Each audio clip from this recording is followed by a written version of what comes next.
Pengusutan kasus dugaan korupsi dan tindak pidana pencucian uang atau TPPU yang melibatkan ex-Jaksa Agung Muda Tindak Pidana Khusus atau Jampitsus terus dilakukan.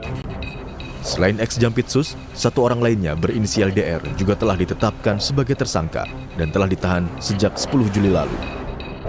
Kepala Pusat Penerangan Hukum Kejaksaan Agung, Anang Supriyatna bilang, hingga saat ini belum ada jadwal pemeriksaan ex-Jampitsus.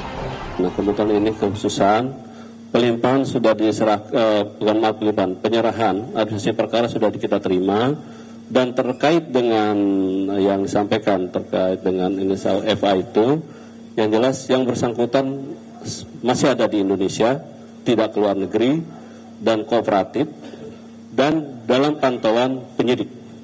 Artinya selama ini belum pernah juga ada pemeriksaan terhadap yang bersangkutan? Belum, kan baru kemarin, kan perlu proses kemarin ya.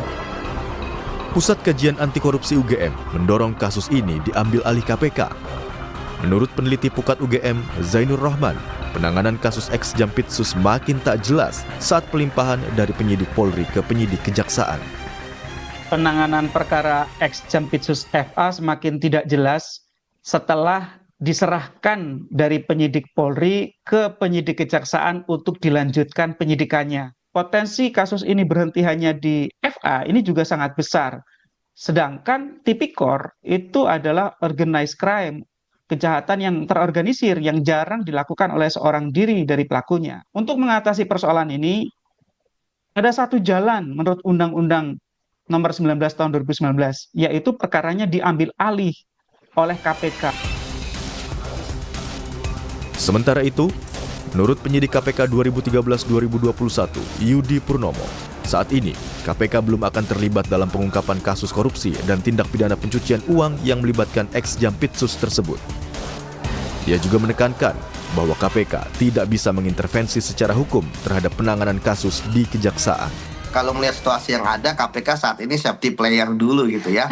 Melihat situasi yang ada gitu ya. Kemudian ya nanti mungkin setelah 2 bulan, 3 bulan barulah kemudian KPK istilahnya akan masuk gitu ya. Untuk kemudian melakukan supervisi secara mendalam ya. Kalau yang sekarang paling hanya formil-formil saja SPDP, karena memang ketika ada penyidikan kasus korupsi harus mengupload di SPDP online, KPK mengetahui. Jadi formil-formil aja lah, dan KPK memang tidak bisa mengintervensi secara hukum gitu ya penanganan kasus di Kejaksaan. Selain ex-Jampitsus, polisi juga telah menetapkan seorang tersangka dari pihak swasta berinisial DR yang sudah ditahan sejak 10 Juli lalu.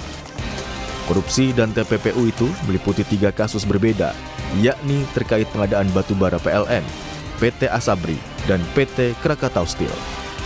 Tim Liputan, Kompas TV.